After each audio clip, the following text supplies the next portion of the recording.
So in Halo 2, there are hidden rooms that most people didn't know existed, and that's because they're way under the maps. So can we get to them?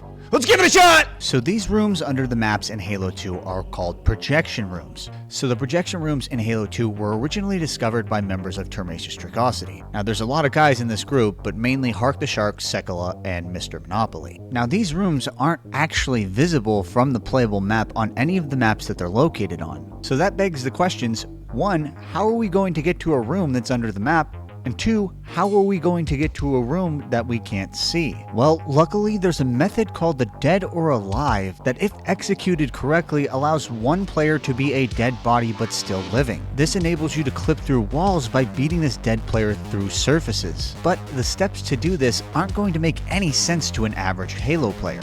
But luckily, you guys have me. So the first projection room that we're going to be covering is underneath the map at the beginning of the mission, Outskirts. Before we do this, we're going to need to enable a couple of skulls. So there's a couple skulls that you need here. I put on the black eye skull just because I like it. Streaking, Bandanna, Feather, Sputnik. Also, in addition to the skulls I mentioned, I decided to do this with the Acrophobia skull because, okay, I'm going to try to see if I can make this as simple as possible to get to. So right off the bat, you need to have 2 players in this lobby in order to do this glitch. You'll spawn in at the Crash Pelicans on Outskirts, but you can head up to the normal rooftops that would allow you to skip most of the mission at the beginning anyways. We need to make a quick pit stop at the Rex Easter egg room and pick up the sword. Now you don't necessarily need this in order to do this, but it is a very helpful tool. After clearing out the enemies just outside of Hotel Zanzibar, you're going to need to go to the beginning of the hallway and look to your right. You'll see 2 small boxes. Now we need to move these boxes all the way to the end of this hallway in the last 2 slots. We're going to use these for later, but it's important that you don't hit the load point that starts just as the 2 side rooms at the final corridor of the hallway begin. There are going to be a group of elites and grunts that come down this hallway, but don't worry, you can just take them all out. Again, you just need to make sure you're not going all the way to the end of the hallway. While I move both of these boxes to the last corridor, I'm going to explain to you why exactly I'm doing this. So in Halo 2, there are what are called player bipeds that generate when there is nowhere else for a player to spawn on the map. Basically what this is an invisible character model that, if killed, gives the player that's being killed properties that allows them to live in a dead body. Exactly where my second player just spawned in is where this preloaded biped spawns. The reason we need the boxes is so that we can throw grenades at them to splatter the invisible biped. But because I hit that load point, that means that I had to reset the trick. I again moved the boxes into the same location, and then after doing this successfully, without triggering that load point, I sent my second player back to the Pelican checkpoint. That is the checkpoint that normally comes in when you activate the Pelican. But because we took the rooftops path to Hotel Zanzibar, this Pelican isn't going to spawn in normally. If you have your second player take this exact path backwards, you'll activate a checkpoint and you can have them die. While the second player is still dead, the first player needs to throw a grenade at these boxes. If you do this right, you'll see the shield break from when a player dies. If you don't do this correctly, you have a checkpoint so the second player can just reset attempts and continue dying. Now, one thing to note, if the second player spawns in, you are going to have to revert to the last checkpoint.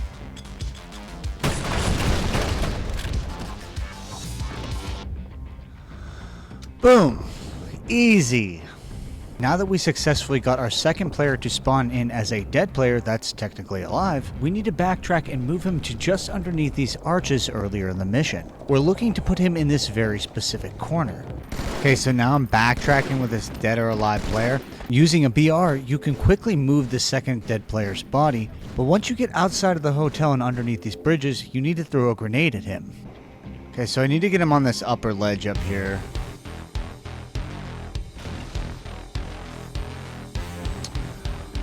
Well, that was not the right direction, but I just realized I have the Acrophobia skull, so I can make this a lot easier.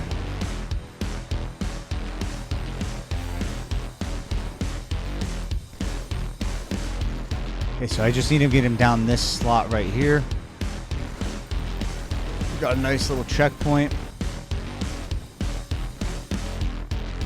Go, he's over the railing. Now we need to move this body over to this corner over here. Now we gotta shoot this player through the wall. I don't think that was the correct angle. In order to get this dead player in the projection room, they actually have to land in the projection room. But you get a lot of checkpoints. You basically continuously get checkpoints when you're doing this, so you have a lot of easy stopping points. Now you can shoot this player through the wall using a battle rifle, but they need to be going roughly perpendicular to the wall on the right side. If they don't land in the room, they'll fall all the way to the bottom of the map where they'll die and spawn on you. Okay, the second player died. If it works correctly, they'll be near the bottom of the map, but you'll be able to spawn on them. This time around, I tried beating them through the wall instead of shooting them. Okay, beating down was a lot easier because he is in the projection room. Now I just have to die.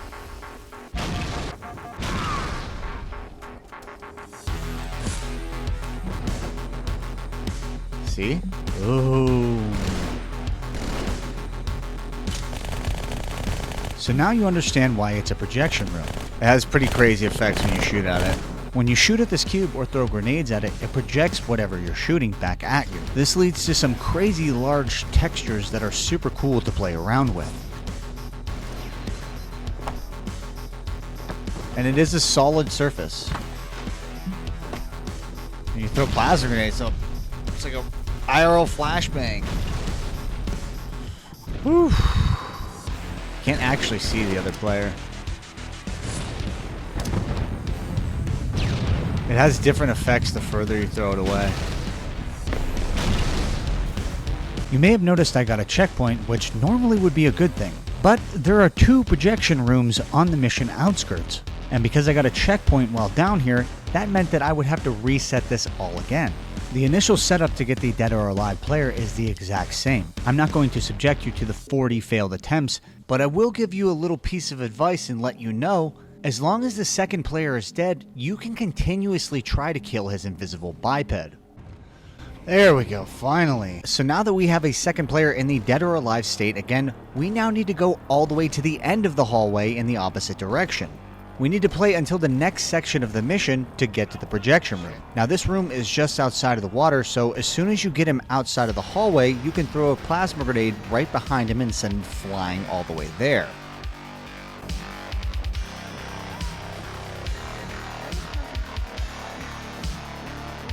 Well, I missed my intended target by about a mile. I need to launch him in the direction of the hovering platform just outside of the beach. On my second attempt, I was able to do this. Now using the Acrophobia skull, you can fly all the way out to your dead person. In order to get into the projection room, we are going to need to find a designated landmark. Now, if you're playing Halo MCC, I would recommend switching to anniversary graphics. If you're in the water in the original graphics, there's not much visibility. When you're out in the water, you'll need to jump to get a reference point, but you should be generally lined up with the right side of the small hut that's located on the beach.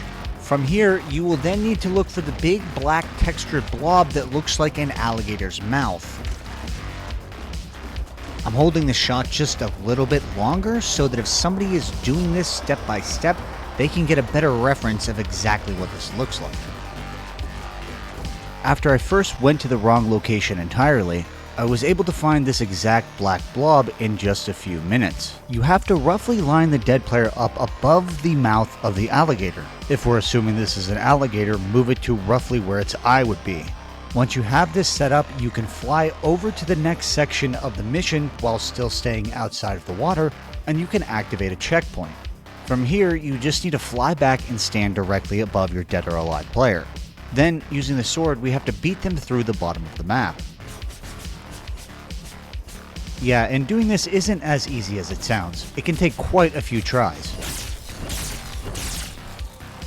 There we go. Oh, I got it perfect too.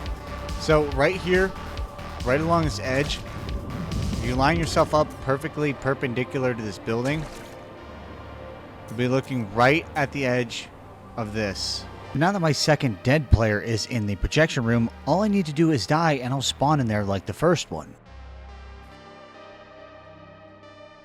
Whoa, this looks crazy in the anniversary graphics. Why are there explosions under the map in Anniversary? But anyways, we have to see this in Classic.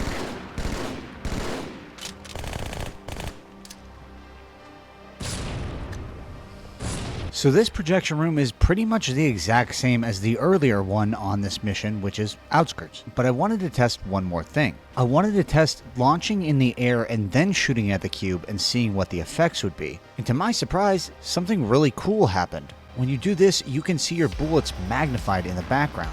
These are the bullets that eject from your gun when shooting. Our last projection room that we're going to be covering today is located on the mission Metropolis. The main difference between each of the campaign missions is the method that you have to deploy in order to activate the Dead or Alive glitch. Unfortunately, there isn't a tutorial on YouTube I could find to do the Dead or Alive on Metropolis that actually works correctly. You need to have these Marines get on your vehicle so they don't progress forward, and then you need that Pelican to disappear. I did some reverse engineering on one of Termatius Tricosity's tutorials for this, and I found out the correct method. Right at the beginning of Metropolis, you have to get in the tank or the Warthog and have the Marines join you along the way. If they don't get on one of these vehicles, they might proceed forward and start shooting. If they start shooting, this glitch won't work. I prefer them to get on the tank because our first step in this is taking the tank over to this corner and ramping it up against the wall. Now you need to run into one of the walls and then kind of wiggle your way up in between the 90-degree angles, and once you're leaned up against this wall with a tank, you can just get out and get underneath it while crouching. This will set up what is called a pinch. Now the second player needs to crouch and throw a frag grenade at their feet just at the floor. It's important that you have the Sputnik and feather skulls on because you need to get enough height in the air to die from fall timer. If the second player doesn't spawn back in, the first player can restart the mission.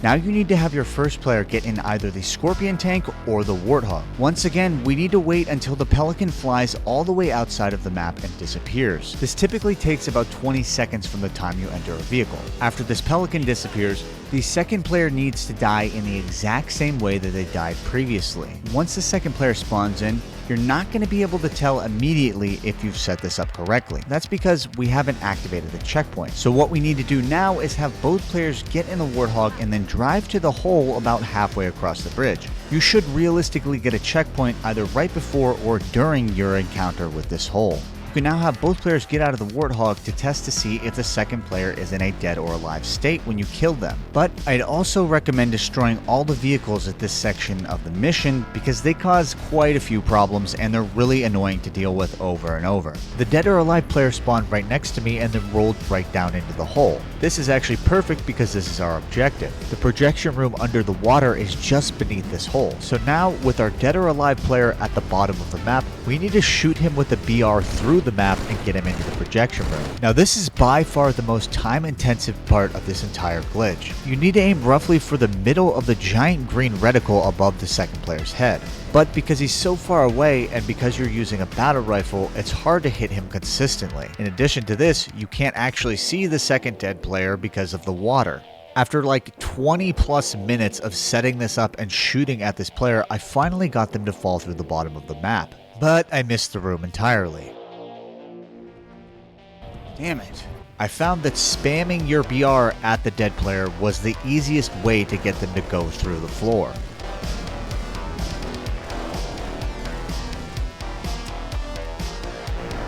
I think he made it.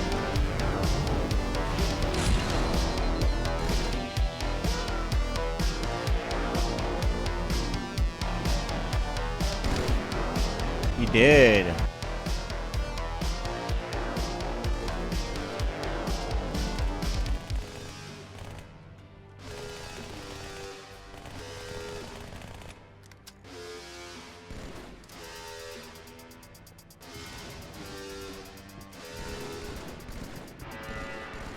Now we're under the map.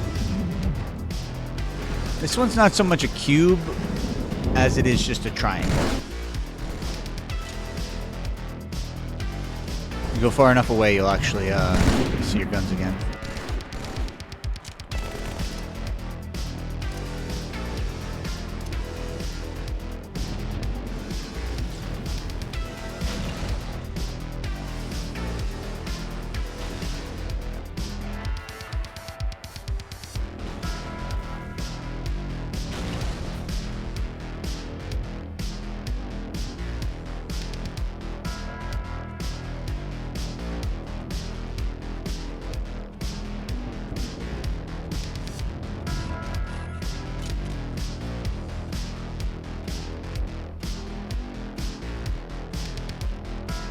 Hold on, I gotta take some B-roll.